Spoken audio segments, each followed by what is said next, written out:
Ụlọọrụ Anambra State Internal Revenue Service AIRS anwụchikọgo mmadụ asaa na-enyo na ha na-anakọ ego na-enweghị nkwado iwu ma kpochikwa ọdụ ụgbọala dị n'Ọnịcha gburugburu ya maka etu ha esighị akwụnyere gọọmenti steeti a ụtụ isi.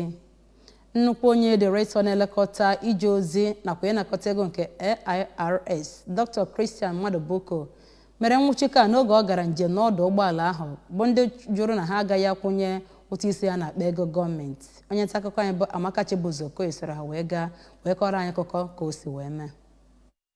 Ahụ anwụchikọrọ gụnyere Maazị Anthony Eze onye si Enugu steeti dịkwazi arọ 20, Maazị Chigozie Eze onye sikwazi Imo steeti ma dịkwazi arọ 22, Maazị Michael Odo onye nke sikwa Enugu steeti dị 22 na Maazị Uche Awokere onye nke si Ebonyi steeti ma dịkwazi 34. Ebe Chigozie Eze bụ onye anwụchikọrọ ebe o ji ego dara ọkpụrụkpụ nke ọ natara ndị na-akwọ ụgbọala, ebe ndị ọzọ sikwazi na ọ nwere ndị ha na-anata ma na-enye ya bụ ego bụ ndị kpọrọ ha n'ọrụ. Mgbe ọ na-agwazi ndị nta akụkọ okwu ka Dr. Mmadu sịrị na ọ bụ ihe jọgburu onwe ya na ndị mmadụ na-anara mmadụ ihe ha n'ike ma jide ọ bụrụ nke onwe ha ma sikwazịa na ha dị atụ ụtụ isi ha ma ọ bụ were ya bụ ego jetie n'akpa gọọmenti ma kọwaa na ha ga-aga n'iru ịhụ na ha tara ndị a ahụhụ n'ihi na ha na-anapụ ndị na-akwụ ụgbọala ndị na-azụ ahịa ego ha n'ike. Dr. Mmadu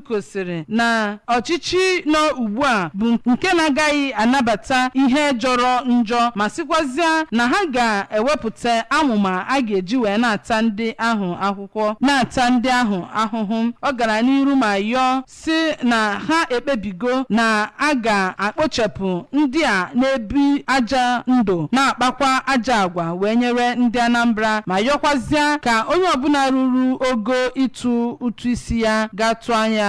Abụ m Amaka Chibuzoko maka akụkọ ụwa ABS.